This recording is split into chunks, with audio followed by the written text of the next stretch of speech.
Hi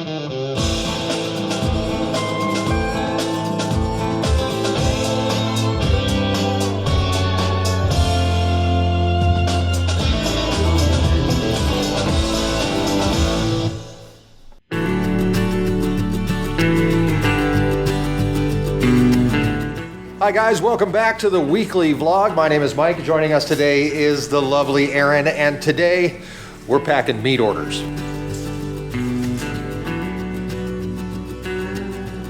It really doesn't look like much, but over the last 2 weeks, Erin and I have had a crash course in shipping beef across the United States. Like these things, these are stickers. You have to have these on there. It's like a law. So they're dry ice stickers. They're dry ice stickers. Not just stickers. No, but they, they're make sure nobody gets blown up. We're packing orders tonight. We ship beef orders across the U.S. Mondays and Tuesdays. You can actually order on our website. But here's the kicker: we've only got so much inventory to work with. We've only got so much dry ice to work with. So if you want to order beef from us, how do you do it? You have to become a Patreon. You have to become a Patreon supporter. We are only selling beef to our closest friends, and that includes you. All you have to do is go to patreon.com/Our Wyoming Life. Be a supporter. $1 a month is all it takes. You can check out our beef selection. We're actually offering packages online, which are, there's 6 packages now. Oh, look at this. Handy dandy little cheat sheet. This might change by the time this video. This could change. But we've got most popular cuts, steak packages, breakfast packages, winter comfort package, that's Erin's, grilling package, and of course ground beef for sale on the website. Do you like shipping beef? It's okay. It's cold in here. It's about to get a lot colder when you start dealing with dry ice too. Our warehouse conditions could be better. Our warehouse is our garage, as you can tell. I think it's been a crash course. It's been a crash course leading up to this to try and prepare for everything and the dry ice shortage and figuring out what liners. We've talked about it on our live stream a million times. Forever. Yeah, and it's great to see it actually happen. It's really neat to see those boxes go out every week and stuff, but we're still dealing with the same struggles of not enough dry ice. We don't get beef back till March, and we're already probably going to be out of ribeyes after today. So although we've conquered a lot of stuff, it's why we have to stay on Patreon. If we opened it up to the channel, we'd have no meat, which is great. But we still have a farm store, we still have a local customer base. We're trying to make multiple people happy. Exactly, and it's also just us. Oddly enough, there's nobody else here. The kids are inside watching TV, but they wouldn't be much help anyway, I don't think. So it's just us packing orders. So today we're packing 10 orders that are going to go out. We're going to take them to the UPS office and drop them off.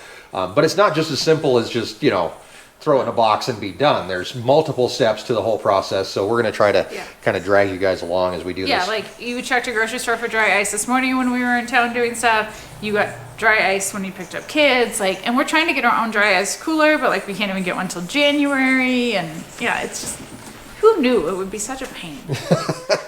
I think you did, actually. I think you said, "Are you sure you want to do this?" And I was like, "Yeah, let's do it. It'll be awesome. People will tell us how great our meat is." All right, so over here, you're not only checking your phone out, but you're making boxes. And all of our packages ship in a 12 by 12 box, which makes our life a lot easier. Yeah. When we do change that, it's going to get a lot harder again. But 12 by 12 boxes, 12 by 12 liners, and that's why we have the pre-packaged, or not pre-packaged, but pre-assembled. What's the word I'm looking for? Pre-made packages. Pre-made packages, and those are actually designed for these boxes to make them the most efficient that we can as we ship them out. Yeah, we want to offer different sizes in the future. There's certain cuts that don't fit in this. I can't ship you a brisket. I can't ship a ham or a ham steak. So there's certain things that just don't work in these boxes. But really, until we have a better dry ice supply, we're just trying to manage what we can. And if we add more box sizes, it just further complicates things. Okay, so what can I do to help? Where do you want me? We can start packing. We need to get stickers and liners.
So I got an order here, and this order is going to Central Arizona.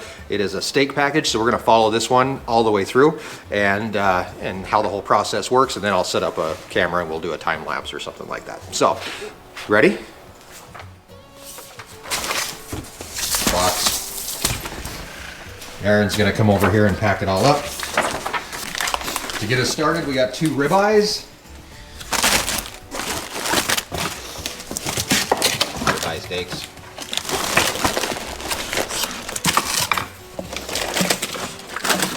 2 T-bones. Then they get 2 sirloins.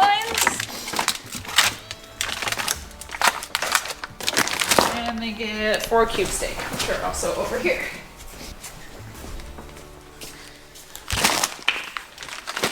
All right. There you go. So once Erin's got that all packed up, I'm gonna move over here where I just have to do a few little tiny things. First off, put some dry ice in here. Dry ice, by the way, super duper cold. It's like minus 100 degrees or something like that. Okay, I got that wrapped up. I'm gonna drop that into the packaging. Kind of get it all folded down, squished in. There's a lot of air in these bags, so I'm going to take their packing slip, I guess you want to call it. I'm going to put it in, and with the invoice in, we have a little warning sticker that says dry ice, very cold, don't eat it. And we put that in there too, because you never know.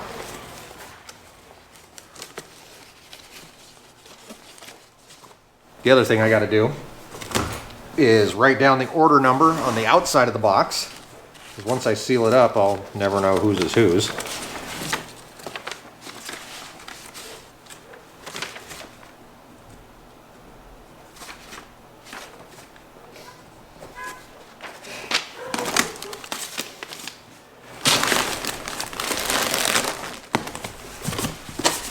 Then we can wrap it up.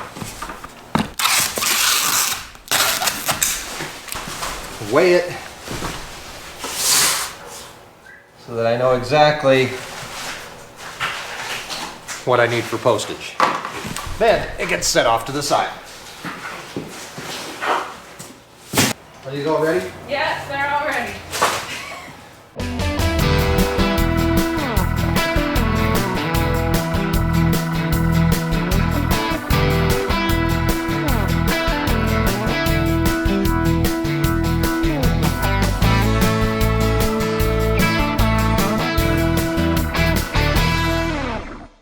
Everybody's packed up. Here's everybody's orders right here. Okay, I'm going to run upstairs, and we have to print labels for all these to be shipped to folks. So I guess you're done, right? Goodbye. Okay, bye. Welcome to the studio, or my office, or whatever you want to call it.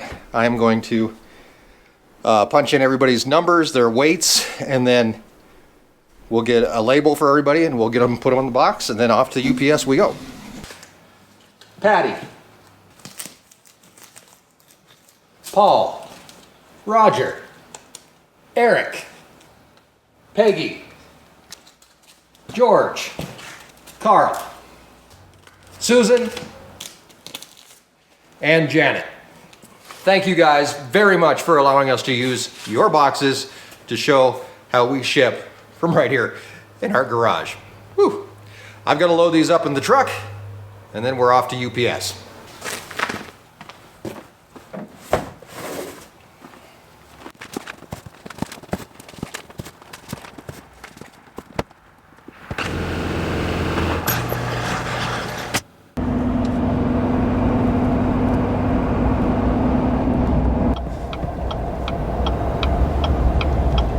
All right, I know it's dark, guys, but we are now at UPS. I'm gonna drop these boxes off and get them on the way to you guys. About 2 hours drive time, everything else included, so not too bad, about 12 minutes per box, but really a whole lifetime of work goes into these things, that's for sure. So I'm gonna hang out, I'm gonna get this stuff dropped off and let you guys get out of here, and we'll see you tomorrow right here on the weekly vlog. Hey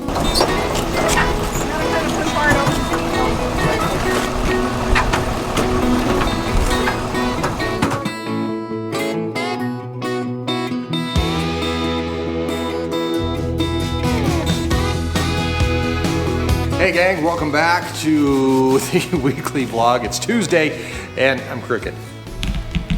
That's better. All right, it's Tuesday and we have a high wind warning for today, which is ridiculous. 45-mile-an-hour winds, horrible. I was just out feeding the cows and you know, the hay's blowing all over the place. In fact, I think I have, it's like when you go to the beach, you know, you end up with sand everywhere. I have hay everywhere. So today, what we're gonna do for the weekly vlog, keep it really simple. I'm gonna take you across the road. I've got to feed the steers over there a bale of hay. I also have to give a bale to the horses and the bull and the other steers, the steers that are in the waiting room kind of deal, before today. But yeah, I got to do it today. So we're gonna go over and do that. Pretty quick, pretty easy, pretty simple. Yeah, not much to it except for the wind, which is ridiculous. So we're gonna get out, we're gonna do that really quick. We'll take a look at the steers, see how they look, do faders over there along with the horses. We'll probably get to see those guys, so stick around. The wind is something I could really do without. And Erin was just telling me, because she's the, you know, this sunny, bubbly type of person that she is, that we're expected to have a windy winter, which is, does not sound like fun at all. Nice thing is the sun's shining, so I'll take that. The wind, I can do without.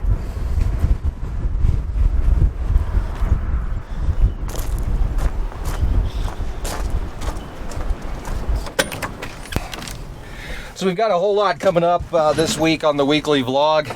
I've got to go to Belle Fourche tomorrow. I have to pick up feed for the cow. Well, what do I have to pick up feed for? Chickens, pigs, and steers. And we're going to be trying a new type of finishing product for the steers also. So we're going to be taking a look at that tomorrow. Also coming up this week, I think we're going to find some time to take you guys a little through a little festive drive around town. Maybe we're going to go take a look at some Christmas lights and the Festival of Lights, which is a really fun thing that we do here in Gillette. And I don't know what else we got going on, but it's going to be a week, and apparently it's going to be windy.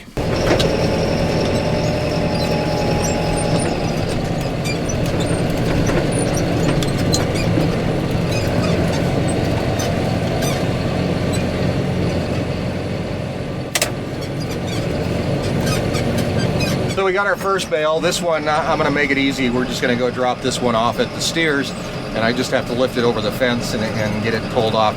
I still haven't put a ring feeder in there, kind of because where they're at is a little bit of a pain in the butt to get a ring feeder into. So I'm kind of trying to come up with a couple different ideas for a more, maybe like a more permanent type of ring feeder, maybe something I can build out of pipe that I can just put in there and leave and be able to drop a bale into. Today we're actually just going to be dropping a bale over the fence for them.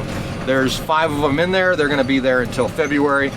Right now we're just fattening them, so they're gonna eat this stuff up.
That wasn't very much fun.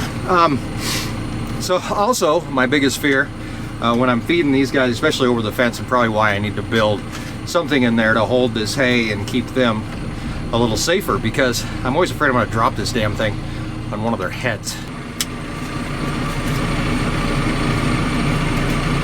And I'd really hate to do that.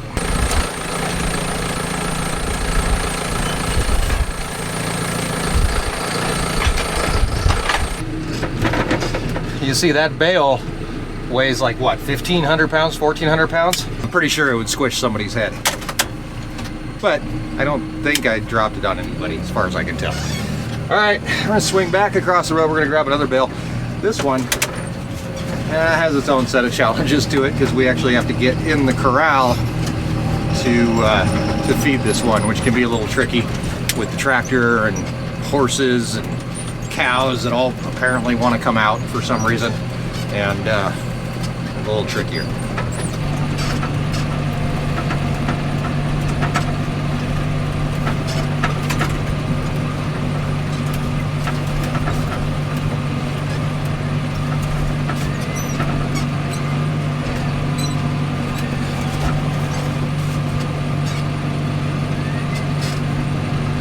Some people get confused when we start talking about the other side of the road. There is a highway that runs through the ranch. Obviously, when the ranch was homesteaded and founded and all that stuff, there was not a highway here. There was a cattle trail here. Over years, it's become a highway. Kind of a thorn in our side, but obviously, you know, you got to be able to get around. You got to be able to go where you got to go. So it's kind of nice having a highway right here, because we have, you know, snow plows go by. They keep it open, and most of the time. And if we have to, you know, bebop into town, it's relatively quick. We don't have to go down, you know, 1.5 miles of dirt road. So it is kind of nice to be able to get going. Speaking of getting going, we've got a little problem. So my plan was to go through that gate right down there, but as you see, we've got 2 horses standing at that gate. They want food. Actually, they want treats is what they want. Yesterday, I actually gave them some corn, oats, and barley as I was feeding the steers, which is probably a mistake. So they are now, you know, waiting for that. So we are going to circumnavigate, big word. We're going to go around to a different gate and come in just a few feet away.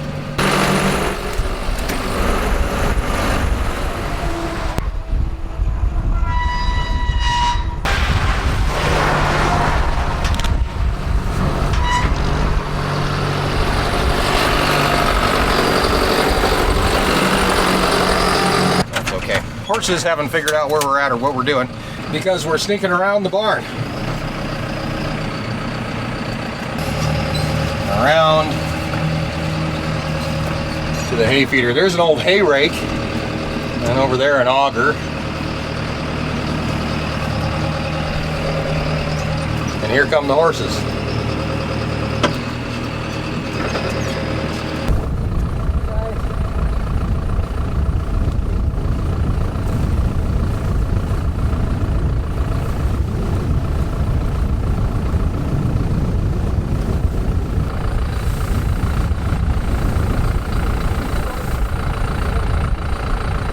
And all we have to do is drop the bale into that thing. That's a bale feeder.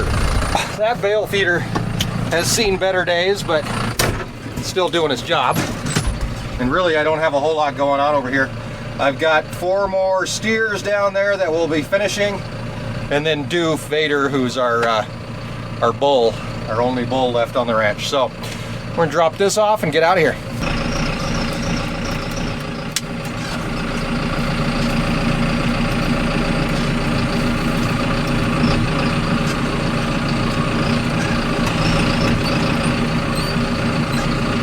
So this type of feeder is called a tombstone bale feeder, and that's because those little guard arms are shaped like tombstones.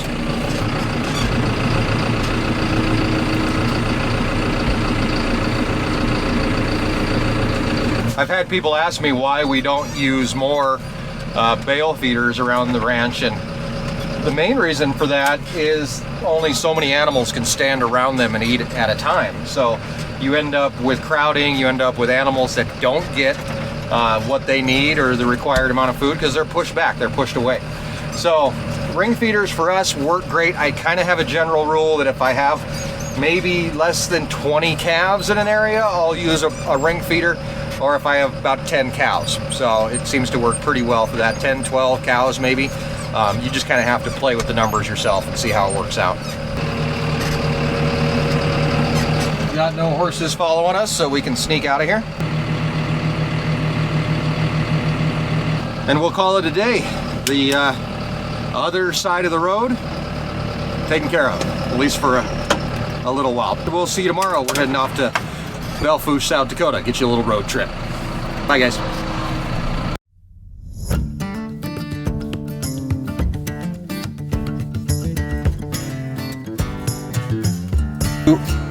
Hi guys, welcome back to this week's road trip. As we're doing this a lot lately. Last week we took cows over to Sturgis. This week we're going to Belle Fourche, South Dakota, where we're going to actually stop and grab some food for cows and chickens and pigs and stuff back here on the ranch. Next week we go back to Sturgis. We're taking more cows over, so it's definitely not the end of the road trip season, and I'm very glad that I can bring you along with me. The drive, not really that exciting. So I kind of thought maybe what we could do is some of the towns that we go through, I think I'm going to give you a little shot of, maybe tell you a little bit of history about that town, because there is, everywhere you go, history, right? And a lot of it up here in Northeast Wyoming, I think a lot of people have never ever heard. So you're going to catch a little voiceover action as I film and as we're driving, and get a little bit of footage of where we're going through and tell you a little bit about some of those towns. So sit back, enjoy the ride.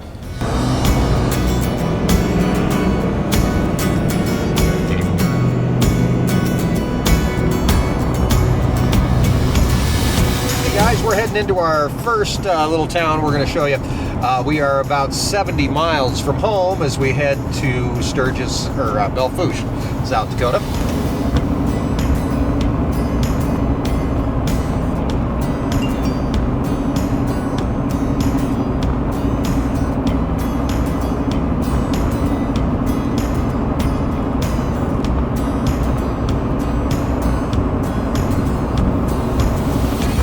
We're heading down the hill into Sundance, Wyoming. Lots of history here in this little tiny town.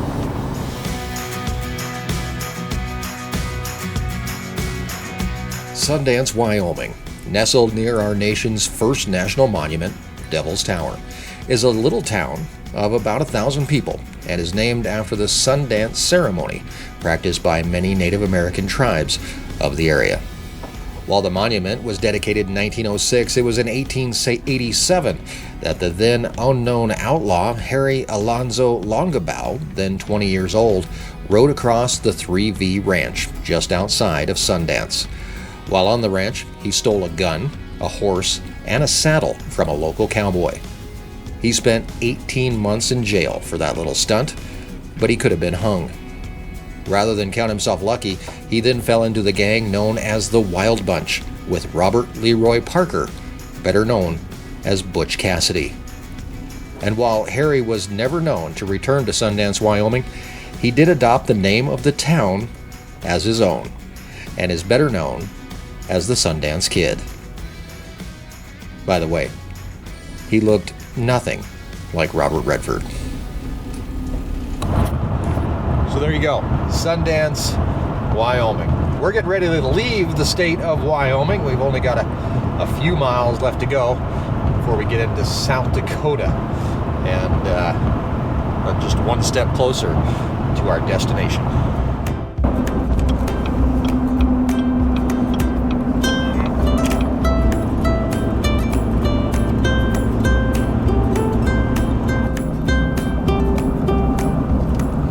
And welcome to the beautiful little town of Belle Fourche, South Dakota. Population 5,594 people. Belle Fourche began way back in the days of the gold rush in the Black Hills. Belle Fourche, South Dakota was always a farmer's and rancher's paradise, and still is. In 1876, the gold rush began in the Black Hills of South Dakota, and while plenty sought their fortune, they still had to eat, and it was the fertile valleys near Belle Fourche that grew the food for the miners and their work animals. Belle Fourche quickly became a hub for the farmers and ranchers of the area, a place to sell cattle and goods, and eventually, knowing that cattle barons would need a railway, it was Seth Bullock, a friend of Theodore Roosevelt, who moved from Deadwood, South Dakota, where he was selling supplies to miners and was an acquaintance of Wild Bill Hickok, to found the town of Belle Fourche, and to help this little town become not only the geographic center of the 50 states, but the center of a large trade area for ranchers and farmers, and the gateway to the Black Hills. In fact, it's where we sell our very own cattle from the ranch to this day. Of course, this place you may recognize. This is Dakota Mill and Grain, where we pick up pretty much anything we can and trying to save money for the ranch. So we're buying stuff in bulk here, getting it by the ton in these great big 1-ton totes. So these are very cool for us, save us a lot of money. We just kind of got to get over here out of the way so that they can come get us loaded.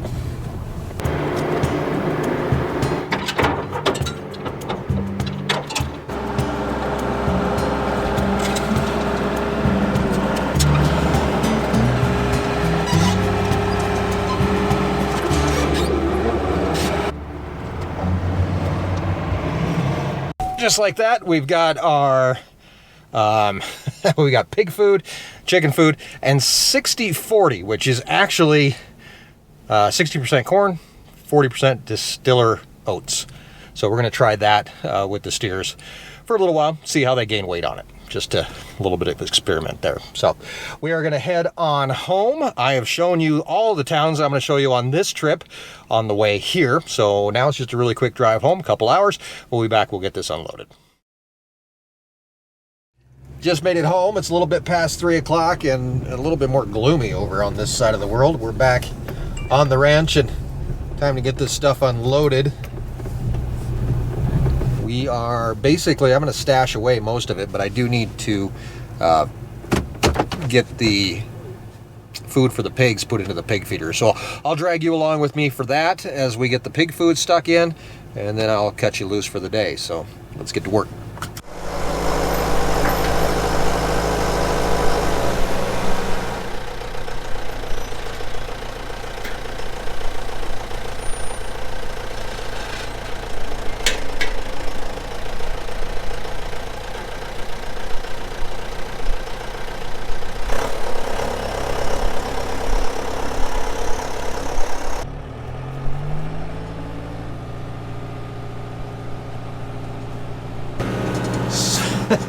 It is amazing in the tractor, and it amazes me every single time that you can lift something up with the tractor and you can feel how heavy it is. I don't know how. It's got to be some way the tractor moves or something, but you can feel how heavy things are. This is a heavy, heavy bag of food.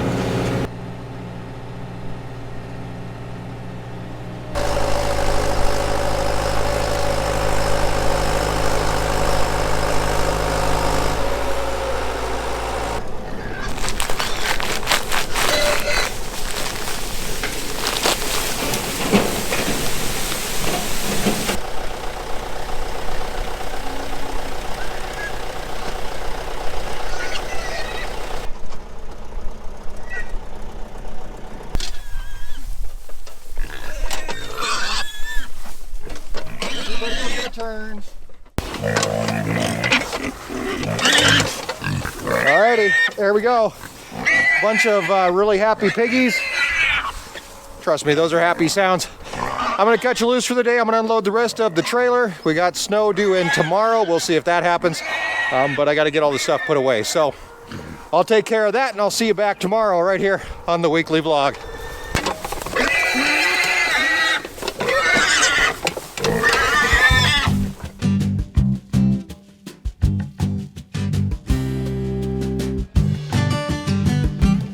Hey guys, welcome back to the weekly vlog. It's Thursday and the weather is not cooperating with us at all. In fact, we've got almost a week of pretty horrible weather on the way. Snow is not so bad, but when the snow and the wind hits together, it can cause all kinds of problems. And we're looking at winds up to 50 miles an hour for the next 4 to 5 days. So it should be a lot of fun. We still got a few more days of the weekly vlog to get through, so that'll be interesting. But we just finished up on Wednesday our newest type of video, and that's, I don't even know what to call it. I called it Let's Go Do Chores, but the basic gist is that there's 2 cameras recording, one on my chest and one in front of me. And those cameras are then mixed together, and you always see what I'm seeing. Kind of a cool idea. It was actually Mackenzie's idea. One of the things that came of it, because there is no editing really involved with it, and there's a bit of editing, but not a whole lot, people saw a low tire on the tractor. So I figured that's what we could work on today and keep us out of the cold, because putting air in a tire is sometimes not so simple. So this is our low tire. You can obviously see that it's pretty low. The general rule for us anyway is that you want to have 2 lugs up off on the ground. The rest of it is off the ground.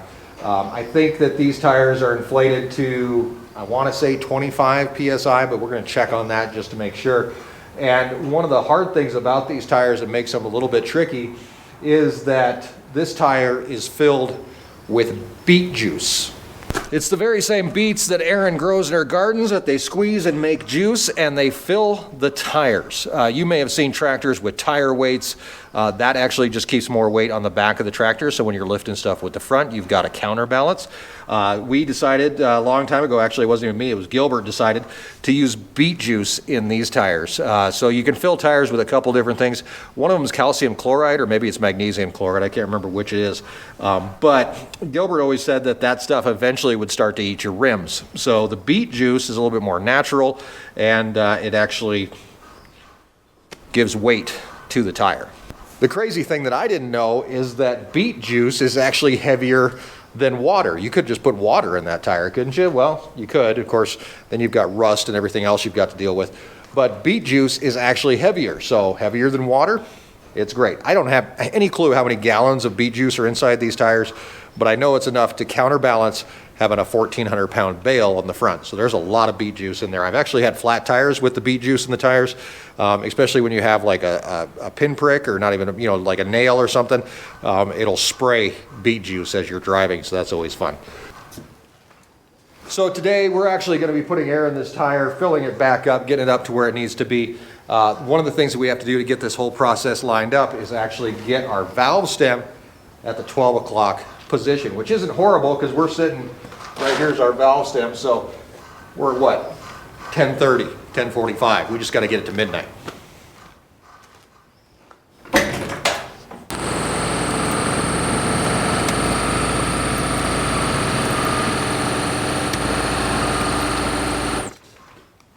All right, I'm going to say that's as close as I'm going to get without a protractor. So now we should be able to put air into it, but we can't even get the valve stem cap off because of the beet juice is so cold. It's actually kind of froze the cap on, so let's get that off.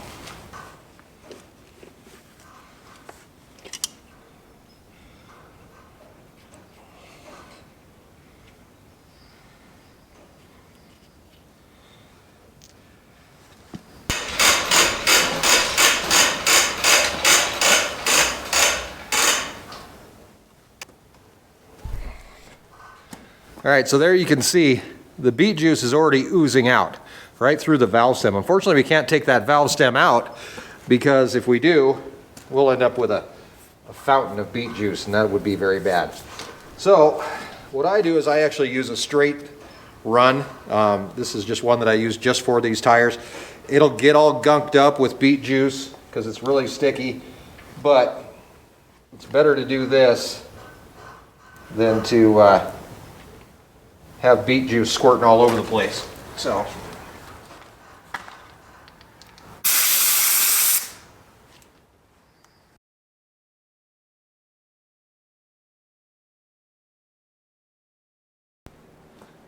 okay, and what we're looking for is about 25, 24 pounds of pressure.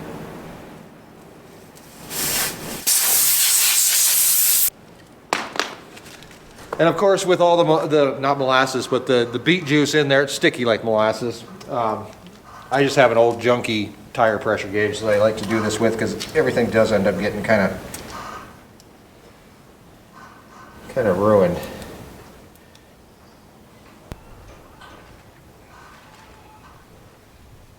There we go. 22 psi. On goes our valve stem cap. Again. Then, right over here, we've got just a little bit of cleanup to do. So, like I said, beet juice, sticky, all over the place. I like to just go ahead and get everything that I used kind of cleaned off. Otherwise, it's going to be sticky forever, including myself. So there we go. Air put in a tractor tire with beet juice. The biggest thing, obviously, is keeping that valve stem at the 12 o'clock position, because that's where it's least likely to leak. If I would have had that valve stem facing down, it would have been you just can't do it. It's just not good. Don't do that. So yeah, that's pretty much it. As for tire pressure for your tractors, or pretty much anything, it's not like a car. You can't just say, it's this pressure.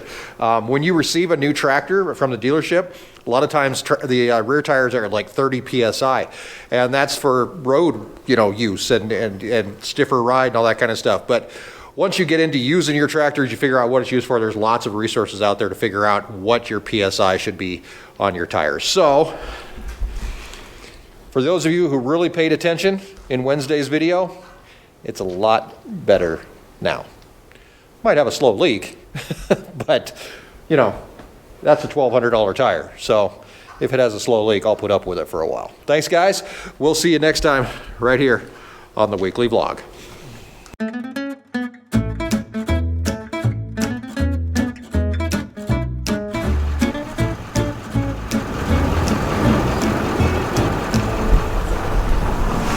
Hi guys, welcome back to the weekly vlog. The whole family's here in the pickup, and we're out doing something that we've done every year pretty much since the kids have been born, at least. And we're out here at Camplex Park, which is just outside of Gillette, and checking out the Festival of Lights. So we thought we'd drag you along with us. Was this around when you were a kid? No. No, okay. So this is new. Yeah, I'm like 10 years newish. 10 years newish. I don't know. We've had it for quite a while. I mean, yeah.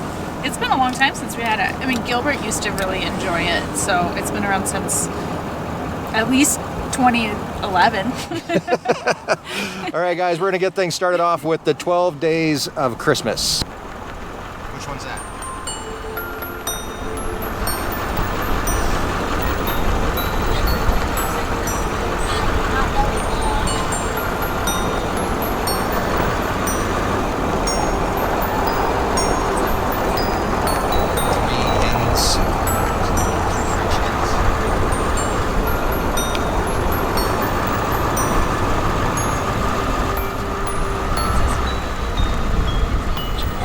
What? Diamond ring. Golden Yeah, like I rings. can't see anything in the car.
So that's the 12 Days of Christmas. I don't even know if I can get that song. So if it makes it into the vlog, more power to us. We are now heading into the park where basically local businesses sponsor different light displays, so we're going to take a look at those, and I want you guys to figure out which one's your favorite, okay?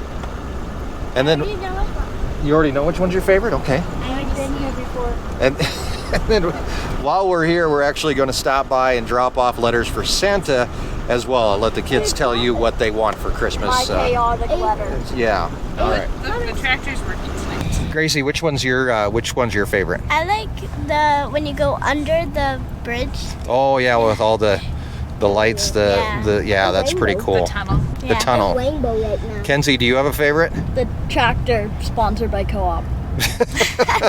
Sponsored by Co-op. And Lincoln, do you have a favorite back there, or do you care? Yeah. Okay.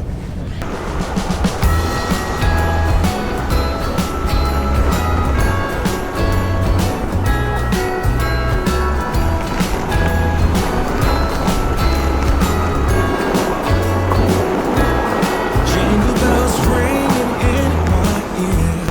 Jingle bell, a sound that's oh so dear. Frosty the snowman is all around town. Watch out for reindeers are falling down. We stay up waiting for Santa tonight. Climb down the chimney at the speed of light. While we're dancing around the Christmas tree. Hugging and kissing just you and me. Carolers are singing outside our door. Lovely songs we all heard before. As they walk from house to house to wish us all a Merry Christmas Day.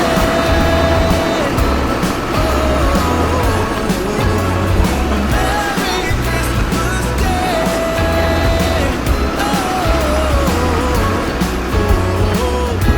We're chasing snowflakes as they're falling This way, I don't know if I have light to make anything happen. I don't know how to turn on the light. Just switch this somewhere. There you go.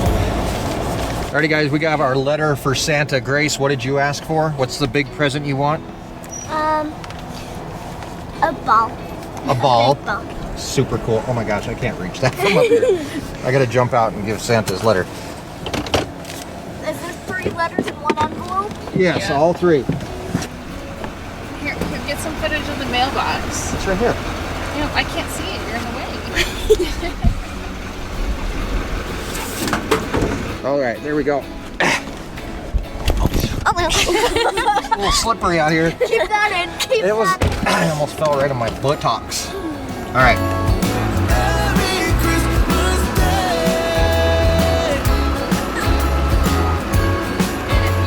A Merry Christmas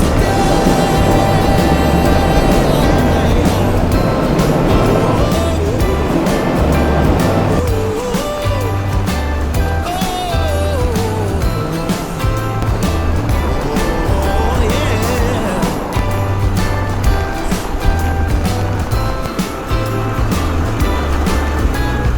Carolers are singing outside our door. Lovely songs we all heard before. As we walk from house to house to wish us all a Merry Christmas Day. Yeah. A Merry Christmas Day.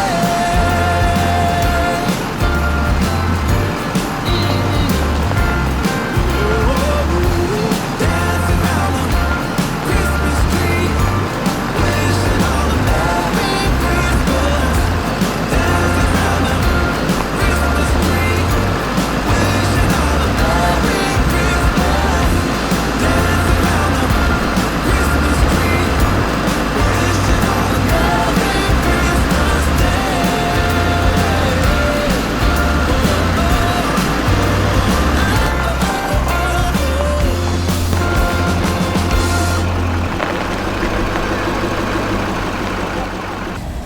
I said so. All right, Lincoln, what is it that you want for Christmas? Nerf guns? Yeah. Nerf guns. So you can murder your big sister. Kenzie, what do you want for? What do you ask Santa for Christmas? A bulletproof jacket so that Lincoln can't murder me with Nerf guns. And a trip to New Jersey. Oh, Jesus. Alrighty, guys, that wraps things up for today. We'll be back, what is it? It's Friday, right? That's right. Yeah. So we'll be back tomorrow with the last day of the weekly vlog. I don't know what we're going to do yet. We'll figure something out. We're on our way to a birthday party for a 72-year-old where we're going to try to stick 72 candles in a chicken nugget. So wish us luck. Guys, we'll see you tomorrow. Thanks.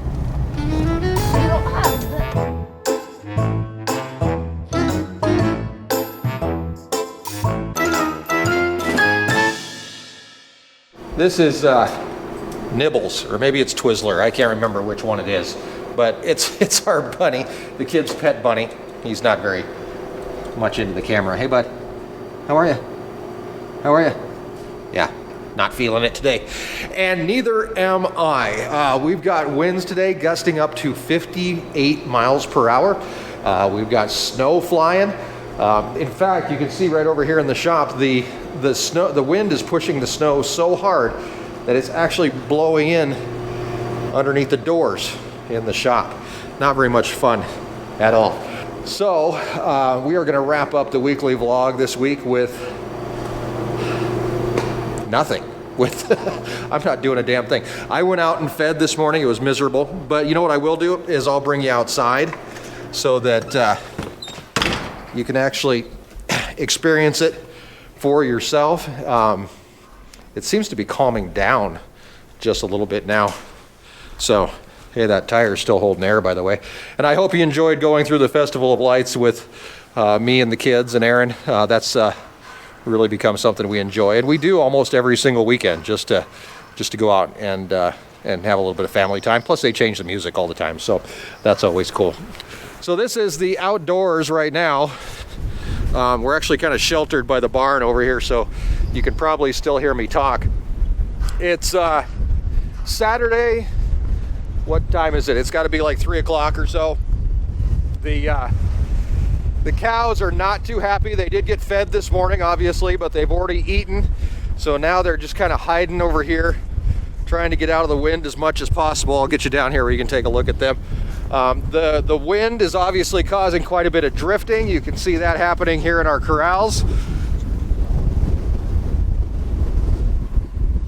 In fact, I'm gonna go stand by this drift because it doesn't really seem that tall until you go stand by it.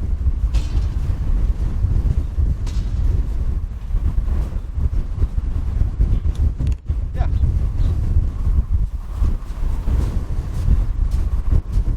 That's a good 3-foot drift or so. The cows, not too happy about the whole deal either.